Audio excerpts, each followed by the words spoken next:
All right, good evening to everybody here. We are in the collaboration of Hardcore Wrestling Radio and WGS-TV here for the Monday Night Raw review for November 11, 2013. I am Will, known as the MVP of the Bay Area. Little shout out to Billy the WrestleGamer right now. Hope everything's okay, and we hope to hear from you again. We're here with the whole crew, so here we go. First off, he's Rick's sidekick. He's that son of a bitch, Andy. How you doing, sir? I'm doing fine, and I hope everybody else is too. All right, and UK's gamer, a.k.a. the one who likes El Torito, Ashley, what it is. As Ashley can't find his El Torito mask. I think he just can't find that one-liner. For once, he's lost for words. Yes, he is. But he's like, That's the one line. Well, as Ashley recovers from his fumble, we'll go to the boss of HWR where he's not snacking on pizza. He's doing reviews. Rick, how's it going, sir? I'm doing good, but I usually don't snack on pizzas. Subs is usually how it is, but it is good. It's good. Thanks for having me. And, of course, he's that dude on YouTube.com spreading the peace on NASCAR and cooking albums and all that mess. You go to Lance. Lance, how you doing? I'm doing good. This could get interesting. Yes, it is. Like getting your piece out on the radio. You know what that's going on with, Andy. Mine's already out. As anybody else as disturbed as I am that he just said that? As the innocent people run away from us, we run the asylum. All right, I guess we'll start off with the ring segment that opened up Monday Night Raw. Randy Orton comes to the ring. Welcome to Lifetime Channel, fellas, because that is all of what we heard. And then you had the Director of Operations, known as DOO, spells do, with Kane and Brad Maddox and Vicky Guerrero hippity boot blah about who Orton was gonna fight and blah blah blah blah. So Rick, why don't you go ahead and lead us off with this little hoopity bloop sleep fest of this segment with Orton and Kane, Maddox, and Vicky, if you don't mind. Well, I guess they were trying to figure out who Orton was going to face. First it was going to be Goldust, and then it was going to be Cody Rhodes. And I guess Orton wound up speaking up since I can face both of them. And so it turns out to be, one of many of handicap matches. And that's pretty much how it comes down to it. Short and sweet and to the point. Excuse me. Not a bad little segment. I guess since the Triple H and Stephanie was on was out, it could have been better. It could have been worse. I guess pretty good not to see Triple H hogging the spotlight, but I thought I was going to see a little bit more of Kane, or at least more of what he's going to do. But so. Right, and how would you rate this little bit? 3 out of 5. All right. Simple. First match, Lance, the 2-on-1 handicap match with Randy Orton versus the tag team champions of Cody Rhodes and Goldust. Fill us in on the match. Well, basically, it would had a lot of back and forth. Then, basically, Randy Orton just decided to up and haul tail back, try to get out of the ring. Then, well, he had a little visitor come after him. And I use the term little very loosely. So you do. Big Show, well, he had to rearrange some furniture, if you will. Mm-hmm. Oh, how would you rate the match of Orton versus the Rhodes brothers? Altogether, probably 3. The way you said that well, Lance, I kind of thought you were, Road Warrior Hawk before he reached puberty. Well, since Ashley's side comes to the party, all right, Ashley, let's go to you for our next match of your favorite tag team, Los Matadores and El Torito. No, I don't like Los Matadores. all I like is El Torito. Ashley has a bull fetish. All right. No, all right. No, he has a closet bull fetish. I have a fondness for Mexican wrestlers who don't get injured. He likes little hairy, horny things. Well, Ash, let's go to the Los Matadores and Santino Morello with that $5 horns that he bought in the concession stand versus 3MB, which were known as the Union Jacks. What kind of shit is this? Go ahead, Ash. No, I think it's 3MB trying to get a good gimmick. Because to me, Union Jacks works better than 3MB. Because, More like the 3 Union Jerks. Hey, they are not associated with the Unite Union. That's not fair. They're not union members. But, your usual 6-man sort of tag match here. Santino going over with the Horny Cobra. Horned, I guess it would be a horned viper of sorts, but then Randy Orton would RKO him out of nowhere. RKO him. Yeah, he's a loose woman that keeps count. Isn't that JoJo? I'm sorry. Oh. Ouch. Only here, folks, we can hear. Well, Ash, how would you rank the match of the 6-man tag with your favorite team, the Union Jacks? No, just kidding. Straight in the middle, 2.5. Straight middle, 2.5. All right, next we have the backstage segment as Randy Orton was tended to by the doctors. And I'll take this one. Orton, you got put through a table. You got hurt, son. I'll give it a 3. I don't understand why Brad and Vicky and Kane were all trying to make it better. And Orton's just going to end up screaming, talking about, what are you guys talking about? I mean, the guy was obviously in pain. I mean, he got put through a table. I think yelling around him is not going to do any good. Well, I guess that's the same doctor that is on the ring sometimes. I don't know if that's him or not. But, he had hella ice. Looked like he could barely move his left shoulder. Boy was in pain. I think we need to make a clarification. Every segment that involved Kane deserves at least a 4 just because of his haircut. All right, well, Kane is making the new Rogaine look pretty well, so I'll bump it to a 3.7, whatever. All right, next we got Andy's favorite wrestler, Damien Sandow, versus Kofi Kingston. Let's see. Damien Sandow still trying to get over with the crowd, but still isn't. Andy, you got some thoughts on this match? Good sir.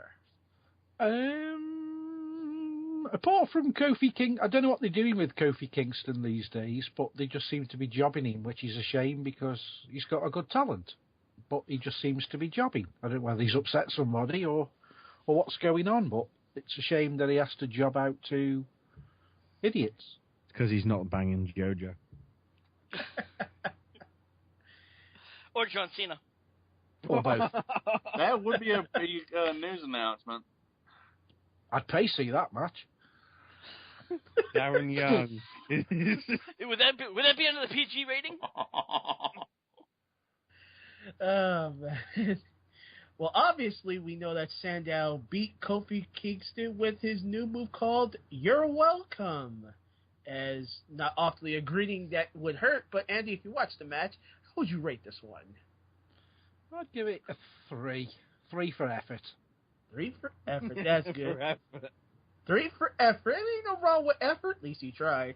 All right, Rick, we're going to hand it to you for your favorite match of the Intercontinental Championship match with your boy Axel versus Dolph Ziggler, the challenger. Oh, what can I say about this match? You know what? I have to give it some credit. It was a good match for what it was. I was kind of hoping that Ziggler was going to get the win, but I kind of had the feeling, even though that, and this is no disrespect to anybody here, that it was over Waters, and I didn't think they were going to get the title change, right, just on that alone. And another thing is, for some reason, they're keeping the title on Axel. They've kind of bypassed giving Big E Langston the 2 title shots for some reason. I don't think it's not on him. I think it's more just to keep the title on Axel. They're just not moving titles, or at least the 2 mid-titles for some reason. And that just told me straight off that he was going to get the win one way or another, and he did. He got the win with his twisting neck breaker. I don't know what they actually call it. For what it was a good match. I give credit to both guys. I'll give it 3.5 out of 5. All right. All right. Lance, we're going to go to you for the little office segment about Kane and Mike Adamle Jr. Brad Maddox. They talked about the discussion of the 2 matches that Cena and Punk and Daniel Bryan would be in. Let's see what you think about this. Basically, they started going back and forth, saying who was in charge and all this bullshit. And then Kane comes up with the whole Cena versus the Real Americans, and then Brad Maddox comes up with the Shield versus CM Punk and Daniel Bryan. So that's about it. Yeah, you don't have to rate this one if you don't have to. I just thought it was a bunch of bickering. But if you had to, I'd give it a 2.5. But what would Pretty you give much. It? All right, Ashley, your favorite segment is next, and you know what it is? Zack Ryder at a concession stand selling WWE merchandise. Yeah, merch. You know, it's nothing against them. I kind of like it, and the fact that they're doing it in this way, kind of like the old DX style, just randomly just putting stuff in, saying you can buy this on WWEshop.com, and it's like, oh, by the way, if you leave the word broski in the comments, you will lose 25% of your sex appeal. So 20 mental points. So I would take it you wouldn't give this any type of rating, maybe less than 1. When we get the merch figures in, then I can give you a rating. All right, so Ashley says, bump no, hell no. All right, fair enough. Dollar, not millions of dollars, I don't think. You're going into Teddy Long's checkbook, aren't you? No, Shane McMahon. Here come the money, dollar. Ching, ching. Shane McMahon.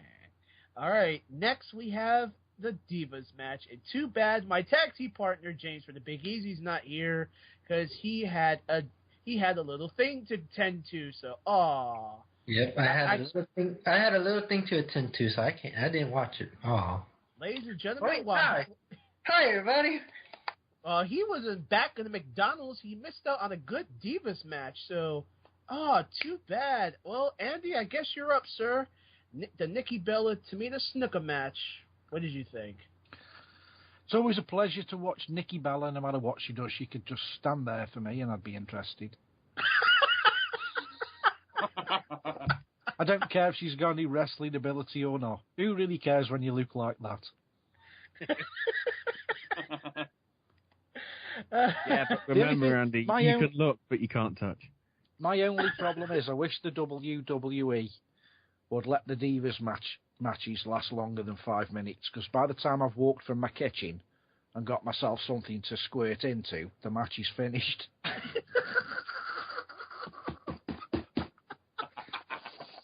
Well, that is a little taste of what the ending segment is going to be, folks, but tune in. Thank God Paige isn't on the main roster at the minute. I know, right? But anyway, Andy, if you had to be fair on this little segment, Paige, as James would correspond to that, Andy, what would you rate the Divas match between Nikki and Tamina, if you had to be fair? A 2. Just a 2. Yeah. Well, 5 for eye candy, 2 for wrestling ability. Which summons out to a 3.3 in Meridian math. All right, next we have the continued segment of Randy Orton. Still hurt, has not left the trainer's room, and I'll take this one, folks. I guess what happened is he's still hurting from Big Show putting him through a table. Then the Shield come and say, well, what happened? Orton gets into his little hissy fits about why weren't you guys there to help me? You know, Rollins, Reigns, and Ambrose pretty much said their piece talking about we don't work for Kane, we don't work for Maddox, we don't work for Vicky Guerrero. Pretty much telling them that they only work for Triple H and Stephanie. Well, they're part of the authority anyway, so nerd moment. Okay, 3 on this part. I mean, at least they told Orton off. Next, we got Lance's favorite wrestler going to the ring, which is Fandango, with that lovely Summer Rae versus Tyson Kidd Natalya. Go ahead there, Lance. Nothing really damn special about this match. Well, besides Summer Rae, which, hey. You didn't listen to the Apart crowd? from the Ukraine... Well, the crowd was taking the piss out of this match, I swear. Okay. So, not that much of an interesting match in your mind, you would say. I was more looking at the women at ringside. You pulled an Andy. Well, in all fairness, what would you rate this match between Tyson Kidd and Fandango? I really thought this was an okay match. With a shit ending. I'd go with 3. I've seen Fandango do worse. Remember, this is the crowd that did a "This is awesome" chant during the Divas match. Right. All right. Next, Ash, we have the 2-on-1 handicap match with UK's hated wrestler of all time, John Cena, because your theory was correct, versus the Real Americans, with Alberto Del Rio coming later into ringside to commentate with Jerry, Michael, and JBL. And notice the crowd did not like Cena one bit, so your theory was very correct. Tell us more. My theory was kind of based on the fact that I had to do the spoilers for, or had to look through them, but I didn't realize how bad. It literally was, like, I don't know, Barack Obama turning up at the Republican conference. It would just be completely not working. But, Cena gets the win with an STF. Teased the Cesaro swing, but that never happened, because it will probably happen on SmackDown. But then after the match, ADR putting Cena's arm in between a steel chair, smashing the hell out of it, and then putting the cross arm breaker on. And then, interestingly, Big E Langston saved John Cena, and I got hypnotized when he took his singlet down to his waist. Shit. All right, and how would you rate the match of this 2-on-1 handicap match? I'd give it a 4. It was a very good match, despite the fact that the fans absolutely hate John Cena. It's something that's going to happen, and it's not because they want him to turn heel. I think it's just because they're sick of Cena being pushed down their throats all the time. Not even as a good guy or a bad guy, but just because it's him 24/7. That I agree. Next, we have the office segment of the trio of Vicky, Brad Maddox, and Kane. Talk about your usual bickering and your odd couple and everything else you can think of, fellas. And I think I'll spread a little bit of short story in this one. Basically, with Triple H and Stephanie being on vacation, I mean, you just got 3 people, the Director of Authority, the Raw General Manager, and Vicky just wanting airtime. I mean, it's a fucking mess. Don't get me wrong, but it's a fucking mess. I mean, all they heard was Alberto Del Rio talk about the actions that happened. Biggie, he came in, saved Cena.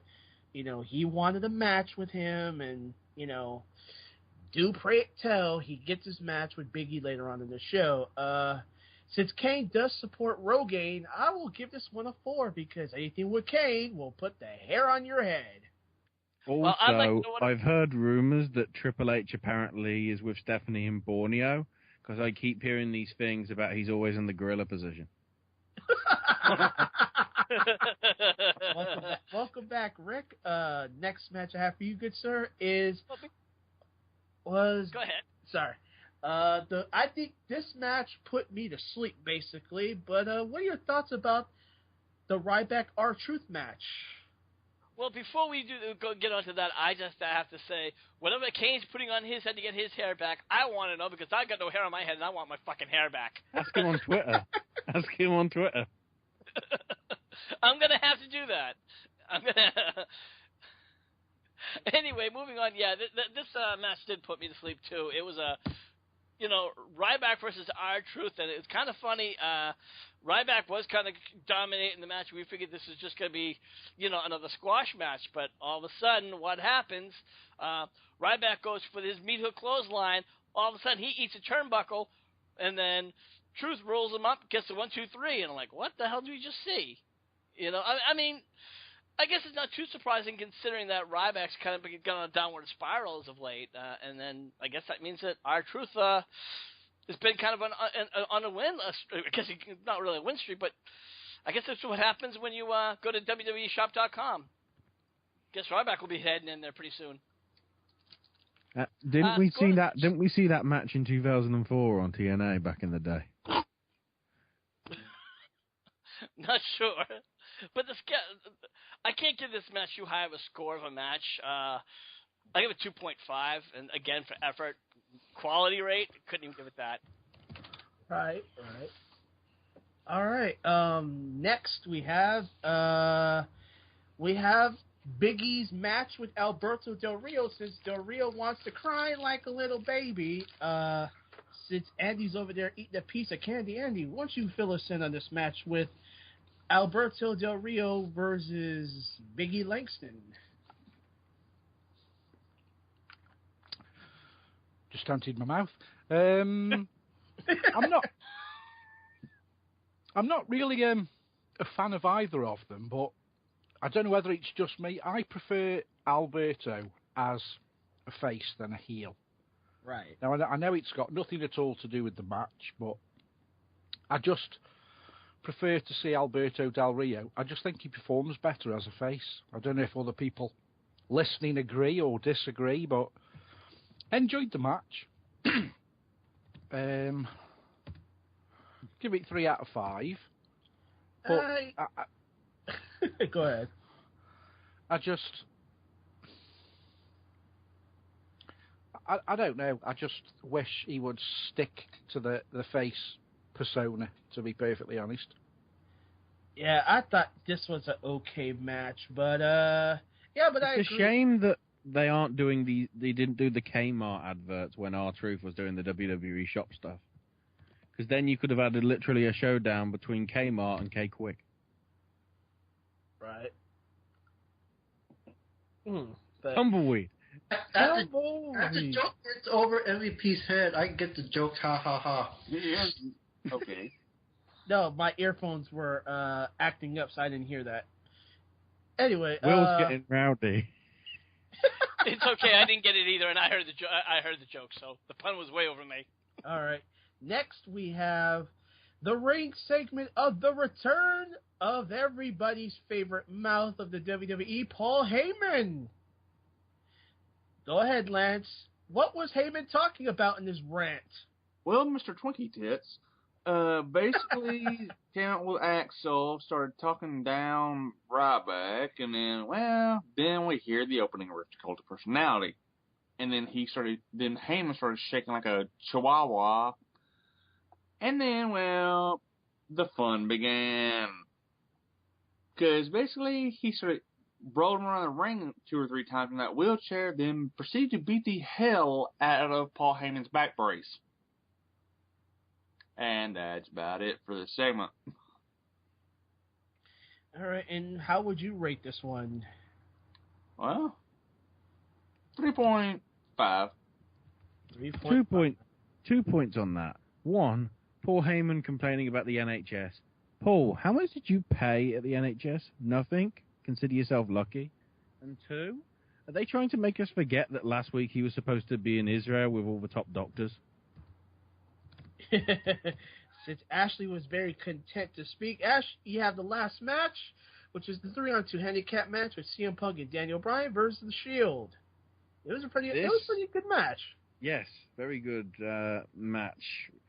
It was nice how it was going, and just pretty much everybody was getting an even go. And the Anaconda Vice, I think, was the finish CM Punk had applied to Ambrose. And just as Ambrose is about to tap, the Wyatt family video comes up, goes black, lights come back on, the Wyatts are out there, And then, just randomly, all of a sudden, Shield and bloody Wyatt family turn on each other and start beating each other up. And which what? everybody was trying to anticipate that when everybody was just like, okay, let's get this going already, damn it. And then they realized... It didn't seem like to be, like, random, but, I mean, obviously, it was, like, kind of like, you're stepping on our turf, get off our turf, this is our job type deal. And they're like, no, we got this type deal. I mean, it was obviously a teaser because WWE's like, okay, let's see. I mean, they know that the Internet's been screaming for this, so they said, okay, let's give it a little to them for a little bit just for tonight and tonight only. And they probably won't see anything more of this for about another 3 to 6 months. Yeah. And then they realized they had a common enemy, and it was basically starting to become a 6-on-2 affair. But the Usos and the Rhodes Bros came out to basically even out the score, and it kind of does seem to be angling towards possibly a 6-on-6 Survivor Series, which would be the biggest Survivor Series match yet, I think. Because it's only been 5-on-5 before. All right, so Ash, your rate for the final match of Raw. I'd give it a 4 out of 5, possibly more towards a 4.5, possibly match of the night, just because of the way, even though it was a no contest, just the eventful ending. Fair enough. And now, ladies and gentlemen, we go to our little thing we have here. It's called the best and worst match or segment. I guess I'll start off by saying the best match was the last match. I mean, Punk and Bryan facing the Shield, and at the end, we all seen what everybody wanted, and every IWC mark like Ecstasy 69 and everybody else is going to say, when is the Shield versus the Wyatts going to finally happen? Well, I hope you DVR'd, you YouTubed, or you had a VHS and you recorded it, because that's the only time you're going to get to see that. But it was interesting. Worst match, yes, the Fandango Tyson Kid. Yeah, I could have been at Andy's house to look at this match. Worst segment, I'm sorry, they're hanging poor Zack Ryder out to dry, having him do the WWE Shop Zone and everything else. I'm sorry. I thought R-Truth segment, when he did it, was a lot better. Ryder, I don't know. I just thought the 25% off and the code word being broski, yeah, you figure. Overall, Raw, 3.5. Next we'll go to Rick. Rick, your rating for the whole show and your best and worst. Well, I definitely agree with you and Ashley. The final match segment was definitely probably the best, without a question. The teaser between the Shield and Wyatt's feud is definitely, something, like I said, everybody's been looking for. So I'm just echoing pretty much what you guys have been saying. The worst match, yeah, I think I'd probably have to go along again with the Fandango and Tyson Kidd. The fact that they even gave Fandango a win is just even one step down. I don't know. I guess he got like maybe his one win of the month. It was just that time of the month for him, I guess. But why they didn't give it to someone like Tyson Kidd, who's just coming back, is it's completely lose me. But overall, I thought the show was kind of lackluster this week. So I got to give it a 3. Very well, as I was sneezing because El Torito almost came to my living room. All right, next we go to Lance. Lance, your rating for the show and your best and worst. My rating, 3.5. Best for segment and match, the match and that ending segment. Worst match I'm going R2's Ryback. And worst segment, Zack Ryder, you poor bastard. Zack Ryder, you poor bastard. Wow, couldn't he put it better than that, would you, Lance? I mean, damn. All right. Next we go to Ashley. Your rating for the show and best and worst. Overall, I think I'll give it a 3.5. I agree with Lance on that. Match of the night, definitely the main event, and everything that came from, as I've kind of already explained. best segment, I kind of would say the crowd because it's them, but I think just for the heck of it, I'll point out somebody specific in the crowd. I can't say it. There were like 2 or 3 of them were just manically dancing like they were high on acid or something at some points in the intro things. I don't know. Worst match I'd have to give to Ryback R-Truth because it just seemed like a filler match compared to the other ones because it seemed like every other match had sort of a storyline. Ryback and R-Truth was just let's have a match. Worst segment. Having to see Big Show try and fit his big body into a bloody black taxi cab. Oh, thank God they only showed it once. Well, it could have been worse. Could have tried to see under the giant fill into sit into an airplane's bathroom. Oh Lord. Well, I know, right? And finally, we go to Andy for his rating of the show, or whatever he caught up with, and his best and worst. Rating of the show was what we doing it out of 5. Give it 2 out of 5. Worst parts of the show were all the segments that they had Kane in. I don't know what they're doing with the gimmick. And the best part was obviously the end. Apart from that, those of you that have not watched it, not DVR'd it, not got it on YouTube or whatever, you ain't missed much. All right, very well. And I guess for James, I'll speak for him on this one. He really wished he would have watched the Divas match. He probably would have been excited, but I guess he'll never know. I'm just I've seen recaps of the show. All right, well, fill us in on what you thought. I gotta agree with everybody. Best match has to go with the main event. I kind of enjoyed also the teaser of the Shield and the Wyatt. Like everybody else would. Kind of unexpected. So yeah. My worst has to be the.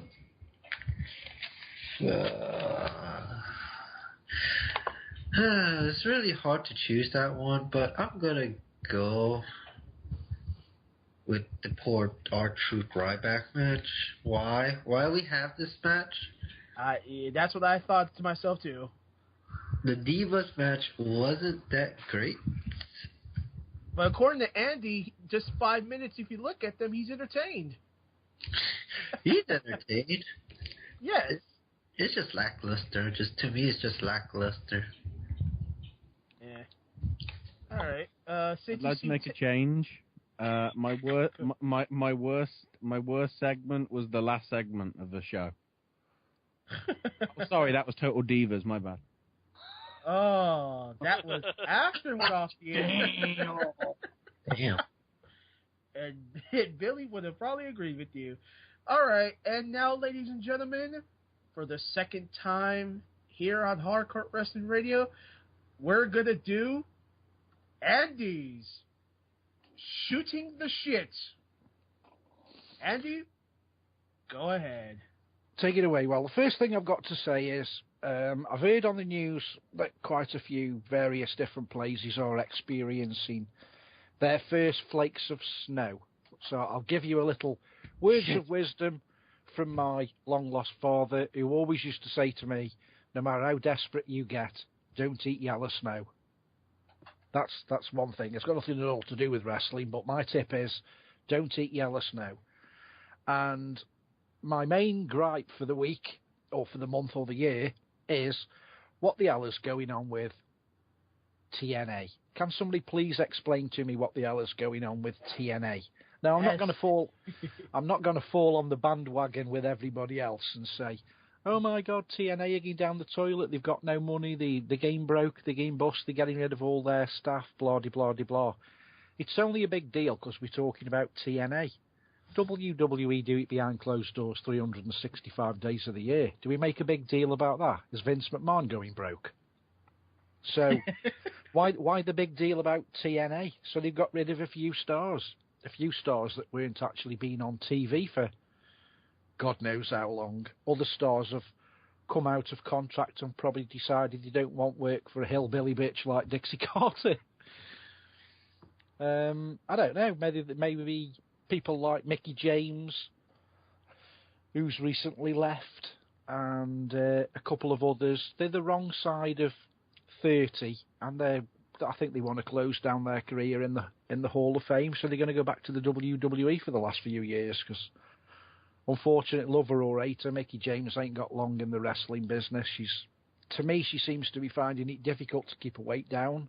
Not that that's a bad thing. She looks fine. But she seems to be struggling to keep her weight down. She's not as active in the ring as she was. And I think she's going to be dedicating more time to her singing, for the want of a better phrase. I mean, I've heard some of her songs, and please take up wrestling again. That's all I can say. All right. Just remember, think what the IWC is now going to do, realizing that Raw's in Nashville next week and TNA is apparently up for sale. They'll put two and two together and make blancmange. Yes, right. You know, Andy, you brought up snow, and I just thought of something a good friend Vinny used to say about snow. He said, snow is like cock. It's measured in inches, it's soft to the touch, and it comes when you least expect it. It says driving in snow is like eating pussy.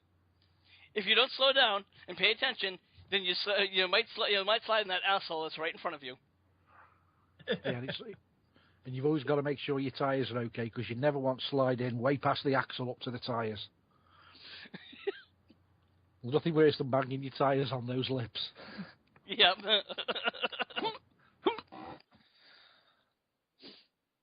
As a girlfriend once said to me, or I once said to an ex-girlfriend, "Why don't you ever tell me when you're coming?" She says, "Because you're never there, you fat cunt."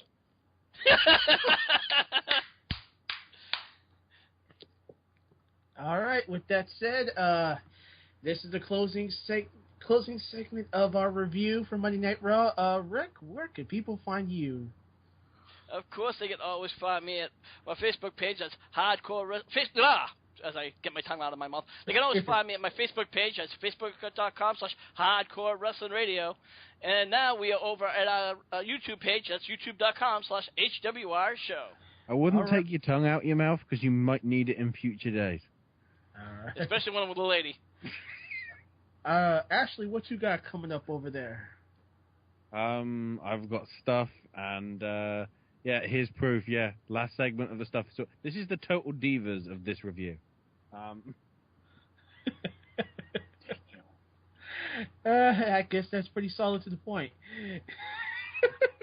All right, Andy, where can they find you if they want to look you up for your page at Stoke Haunted? Well, when they let me out of the mental asylum, you can find me on www.stokehaunted.com, or you can find me on Facebook, Twitter, YouTube, all under the Stoke Haunted banner. And that too soon. Lance, where can they find you at on YouTube when they want to look you up? YouTube.com/LanceMossTV. I do album reviews, NASCAR reviews, cooking videos, Q&As, and pretty much whatever else pops into my head. Do you think Google have copyrighted Google Minus? All right, and since James is over there on Twitter looking up his favorite celebrities, there you go. I believe you'll find he was involved in the bullying scandal for the Miami Dolphins. Incognito. No. Just no. Anyway, if you want to find us, you find us on the Hardcore Wrestling Facebook page. I'll be posting the Diva of the Day. I didn't do one today because I am busy, but I will do one tomorrow. Yep, and for me, I'll be posting your faces and heels of the week. So we don't want to hear complaints about, oh, why is he a face or heel of the week? Because at HWR, we don't give a shit. It's what we want. It's what we feel. And that's pretty much it. So for Rick. Oh, hold on. Wait, we also forgot. We also need to make sure you also check out WGS, the Facebook.com/WGS-TV.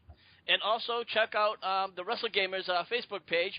That's youtube.com/TheWrestlegamer. You said Facebook. You meant YouTube. YouTube. It's social. That's what matters. Damn it. Sorry, Billy. Yep, sorry for that. So, with that said, thank you, Rick. For all of us here, for Rick, Lance, James, Andy, and Ashley, this is Will saying, we get hardcore on WGS-TV, but we rock even more on Hardcore Wrestling Radio. Till then, see you when we fucking see you. And tonight's sponsors are from El Torito, Ashley's Xbox, and Andy's 5-minute shoot, because without them, we'd be boring, like Fandango's pants. Two things. One, I don't have an Xbox, and two, why is the hippopotamus being critical?